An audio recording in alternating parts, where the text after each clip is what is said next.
नमस्कार, आप देख रहे हैं गुजरात की बात और मैं हूं आपके साथ रश्मि त्रिवेदी। तो आइए करते हैं चर्चा गुजरात में होने वाले कुछ अहम और बड़ी खबरों पर।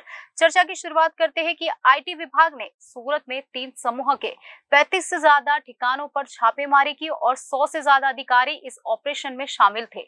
वहीं दूसरी ओर बात करेंगे कलोल तालुका पंचायत के लापता सदस्य के मुद्दे पर कांग्रेस ने गुजरात विधानसभा परिसर में विरोध प्रदर्शन किया है। वहीं आगे आज चर्चा होगी कि राष्ट्रपति द्रौपदी मुर्मू ने गुजरात ई विधानसभा का शुभारंभ किया है। राष्ट्रपति ने विधानसभा सदन के काम में पारदर्शिता आने वाली बात कही है।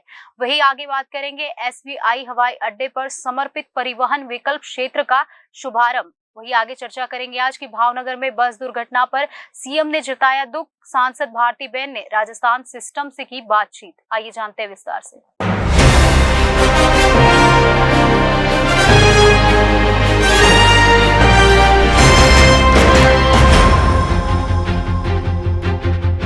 तो आइए शुरू करते हैं गुजरात की बात का सफर। सूरत की ज्वेलर्स की जांच फिलहाल वहां का आईटी विभाग कर रहा है। इस ऑपरेशन में आयकर विभाग के 100 से अधिक अधिकारियों के शामिल होने की खबर है। जांच के अंत में बड़े पैमाने पर बेनामी लेन देन मिलने की संभावना है। आइए जानते हैं पूरी बात। आईटी विभाग ने सूरत में 3 ग्रुपों के 35 से ज्यादा ठिकानों पर छापेमारी की है। हीरे और ज्वेलर्स से जुड़े 3 समूहों में तलाशी अभियान चलाया गया है। पार्थ ग्रुप, अक्षर ग्रुप और कांतिलाल ज्वेलर्स में जांच की गई है। सूरत को लेकर राजकोट में भी 2 जगह पर सर्वे किया गया है। सूरत में आईटी विभाग पर एक बार फिर गाज गिरी है। सूरत के ज्वेलर्स की जांच फिलहाल वहां का आईटी विभाग कर रहा है। इस ऑपरेशन में आयकर विभाग के 100 से अधिक अधिकारियों के शामिल होने की खबर है। जांच के अंत में बड़े पैमाने पर बेनामी लेन देन मिलने की संभावना है। हीरे और जौहरी से जुड़े 3 समूह। जी हां, सूरत में एक बार फिर आयकर विभाग ने छापेमारी की है। 3 ग्रुपों के 35 से ज्यादा ठिकानों पर आयकर ने छापेमारी की है। अब जानकारी सामने आई है कि पार्थ ग्रुप, अक्षर ग्रुप और कांतिलाल ज्वेलर्स पर इनकम टैक्स ने जांच की है। छापेमारी अभियान में अब 100 से अधिक आयकर अधिकारियों के शामिल होने की खबर है। सूरत के पार्ले पॉइंट स्थित कांतिलाल एंड ब्रदर्स ज्वेलर्स पर तलाशी अभियान चलाया गया है।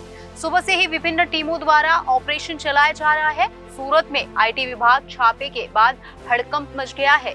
जांच के अंत में बेनामी आय सामने आ सकती है। गौरतलब है कि निकट भविष्य में दिवाली का त्योहार आने वाला है। ऐसे में आईटी विभाग लगातार छापेमारी कर रहा है। फिलहाल आवासीय और कामकाजी जगहों समेत दफ्तरों में छापेमारी की गई है। सुबह से विभिन्न टीमों ने इस कार्रवाई को अंजाम दिया है। वित्तीय लेन देन में भी जांच की जा रही है। पूरी जांच पुलिस की मौजूदगी में की गई है। जांच के अंत में बेनामी आय सामने आने की संभावना है। कांग्रेस ने आरोप लगाया कि कांग्रेस तालुका पंचायत के 3 सदस्यों का पुलिस ने अपहरण किया है। कांग्रेस ने आरोप लगाया कि धर्मिष्ठा पटेल, नरेंद्र वाघेला और कनु चावड़ा वोट देने के लिए ग्राम भारती से कलोल तालुका पंचायत जा रहे थे। इसी दौरान रास्ते में पुलिस ने उनकी बस रोकी और तीनों सदस्यों को जबरन बस से उतार लिया। कलोल तालुका पंचायत के आज होने वाले चुनाव से पहले ही कांग्रेस ने बड़ा आरोप लगाया है। कांग्रेस ने आरोप लगाया है कि कांग्रेस के तालुका पंचायत के 3 सदस्यों का पुलिस ने अपहरण कर लिया है। कांग्रेस ने आरोप लगाया कि धर्मिष्ठा पटेल, नरेश वाघेला और कनु चावड़ा वोट देने के लिए ग्राम भारती के कलोल तालुका पंचायत जा रहे थे। इसी दौरान रास्ते में पुलिस ने उनकी बस रोकी और 3 सदस्यों को जबरन बस से उतार लिया। कांग्रेस के प्रदेश अध्यक्ष शक्ति सिंह गोहिल ने आरोप लगाया है कि लोकतंत्र की हत्या की गई है। सरकार निम्न स्तर की राजनीति कर रही है। शक्ति सिंह ने इस मामले में सुप्रीम कोर्ट जाने की तैयारी जताई है और जरूरत पड़ने पर राष्ट्रपति के पास अपील दायर करने की भी बात की है। वहीं अमित चावड़ा ने भी ट्वीट कर सरकार पर हमला बोला। उन्होंने आरोप लगाया है कि डबल इंजन सरकार लोकतंत्र को खत्म करने के लिए तानाशाही चला रही है। सरकार सत्ता हथियार के लिए पुलिस का दुरुपयोग कर रही है। इस बीच कलोल तालुका पंचायत अध्यक्ष दुलाजी ठाकुर ने भी सदस्य के अपहरण का आरोप लगाया। के मंदिर विधानसभा में थे और उसी समय गुजरात में जो कांग्रेस के इलेक्टेड ब्लॉक पंचायत के मेंबर है उसको पुलिस उठा के ले जा रही है, उसका अपहरण किया जाता है और सत्ता खींच लेने के लिए पूरे प्रयास होते हैं। तो ऐसे समय में राष्ट्रपति की गुजरात में उपस्थिति में लोकशाही की हत्या हो रही है। इलेक्टेड जो मेंबर्स हैं उनके कॉन्स्टिट्यूशनल राइट्स है उसका हनन हो रहा है, और दूसरी तरफ असेंबली में लोकशाही के, डेमोक्रेसी के गुणगान गाए जा रहा है। ये सरकार लोकशाही खत्म कर रही है, सरमुखत्यारशाही का शासन गुजरात में चल रहा है, उसी का विरोध हो रहा है। पर आज जो हुआ असेंबली के अंदर, क्या आप राष्ट्रपति की उपस्थिति में गुजरात में पुलिस और प्रशासन द्वारा कांग्रेस के मेंबर्स का किडनैपिंग करना, मैं मानता हूं कि राष्ट्रपति जी का अपमान है, पूरे देश में लोकशाही का अपमान है और लोकशाही की हत्या की जा रही है, और सरकार के मुख्यमंत्री और होम मिनिस्टर की सीधी सूचना से ये सब हो रहा है। तो एक तरफ राष्ट्रपति जी के साथ बैठ के आप लोकशाही के गुणगान गाओ और दूसरी तरफ आपके ही ऑफिस से इंस्ट्रक्शन जाए और पुलिस भाजपा की दलाल हो इस तरीके से काम करे, वो मैं मानता हूं कि गुजरात में लोकशाही नहीं बची है। आने वाले समय में लोगों के जो कॉन्स्टिट्यूशनल राइट है उस पर भी बहुत बड़ा खतरा है। अब गुजरात विधानसभा का कामकाज पेपरलेस हो जाएगा। इस कार्यक्रम में गुजरात की लोकसभा और राज्यसभा के सांसद, उद्योगपति, गुजरात क्षेत्र बीजेपी के पदाधिकारी और संघ के पदाधिकारी भी मौजूद है। राज्य के शिक्षाविद, सामाजिक नेता और अर्थशास्त्री भी यहाँ मौजूद रहेंगे। भारत को पहले ई विधानसभा मंडल मिल गई। गुजरात ई असेंबली का शुभारंभ राष्ट्रपति द्रौपदी मुर्मू ने किया है, यानी गुजरात विधानसभा डिजिटल हो गई है। अब गुजरात विधानसभा का कामकाज पेपरलेस हो जाएगा। इस कार्यक्रम में गुजरात के लोकसभा और राज्यसभा के सांसद, उद्योगपति, गुजरात क्षेत्र बीजेपी के पदाधिकारी और संघ के पदाधिकारी भी मौजूद है। राज्य के शिक्षाविद, सामाजिक नेता और अर्थशास्त्री भी मौजूद है। संबोधन की शुरुआत उमाशंकर जोशी की कविता से हुई। गुजरात विधानसभा आज से पेपरलेस हो गई है। पीएम मोदी के वन नेशन वन एप्लीकेशन के सपने को साकार करने वाला गुजरात देश का पहला राज्य बन गया है। देश की राष्ट्रपति द्रौपदी मुर्मू ई विधानसभा का शुभारंभ करेगी, जिसके बाद राष्ट्रपति ने विधायकों को संबोधित किया। उन्होंने संबोधन की शुरुआत उमाशंकर जोशी की कविता से की।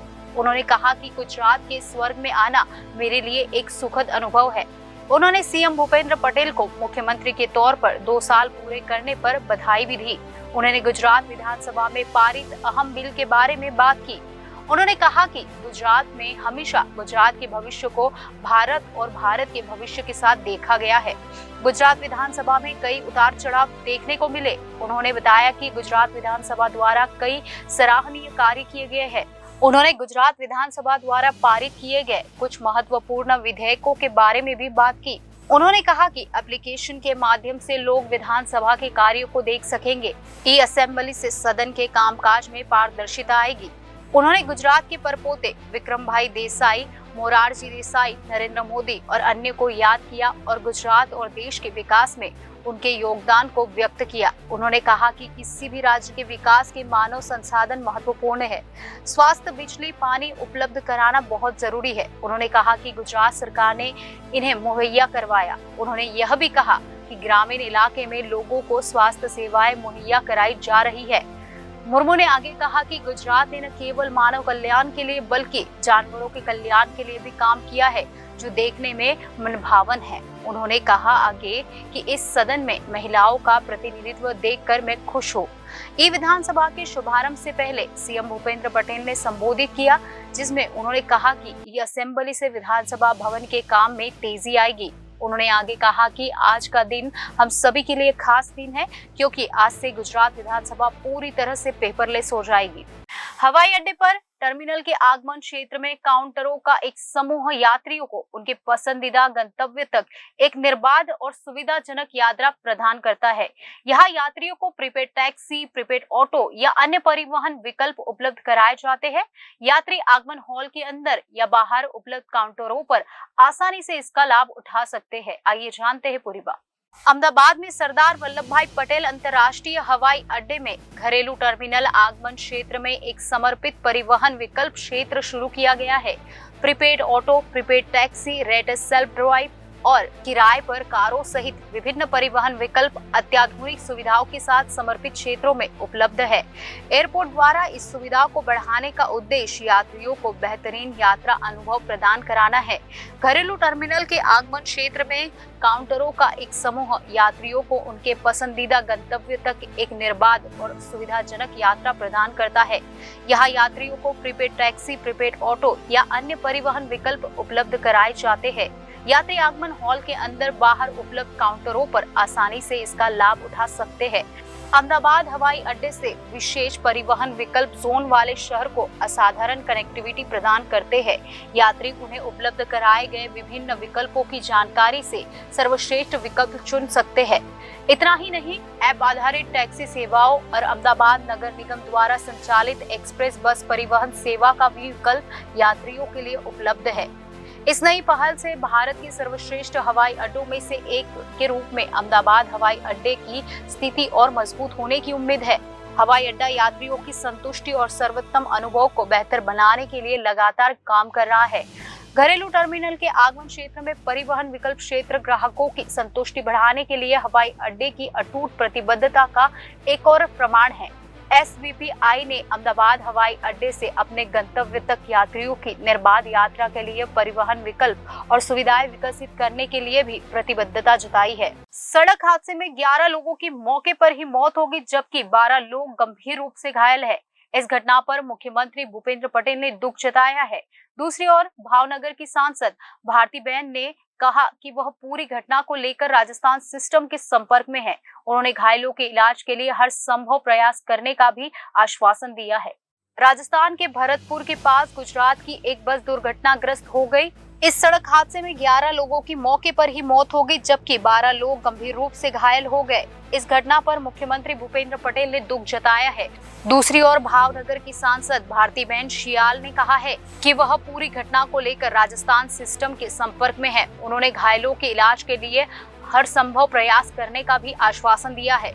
गुजरातियों के साथ हुए हादसे पर सीएम भूपेंद्र पटेल ने ट्वीट किया है। गुजराती यात्रियों की मौत पर सीएम भूपेंद्र पटेल ने शोक व्यक्त किया है। भूपेंद्र पटेल ने ट्वीट कर मृतकों को श्रद्धांजलि दी। उन्होंने मृतकों के परिजनों के प्रति अपनी संवेदना व्यक्त की है। सांसद भारतीबेन ने राजस्थान के सिस्टम से बात की। भावनगर की सांसद भारतीबेन ने पूरे हादसे की जानकारी दी। उन्होंने घटना पर दुख व्यक्त किया और कहा कि उन्होंने घटना के संबंध में राजस्थान के भरतपुर के कलेक्टर से बात की है और उनसे घायलों को तत्काल और पर्याप्त उपचार प्रदान करने का अनुरोध किया। उन्होंने वहां के भाजपा सदस्य से भी संपर्क किया और उनसे सभी की मदद करने को कहा। भारतीबेन ने कहा कि मृतकों के पार्थिव शरीर को वतन लाने के लिए सभी इंतजाम किए जा रहे हैं। बस हादसे में 11 लोगों की मौत हो गई है। भावनगर से मथुरा जा रही बस हादसे का शिकार हो गई। मृतकों के भावनगर के तलाजा तालुके के डिहोर के मूल निवासी होने का पता चल रहा है। मृतकों में 6 महिलाएं और 5 पुरुष शामिल हैं। पूरी रफ्तार से आ रहे एक टैंकर ने बस में टक्कर मार दी। हादसा सुबह 4 बजे NH21 पर हुआ। बस भावनगर के कार्तिक ट्रैवल्स की होने की जानकारी दी गई है। तो गुजरात की बात में आज बस इतना ही। आने वाली सभी खबरों को जानने के लिए आप जुड़े रहिए जनादेश न्यूज के साथ।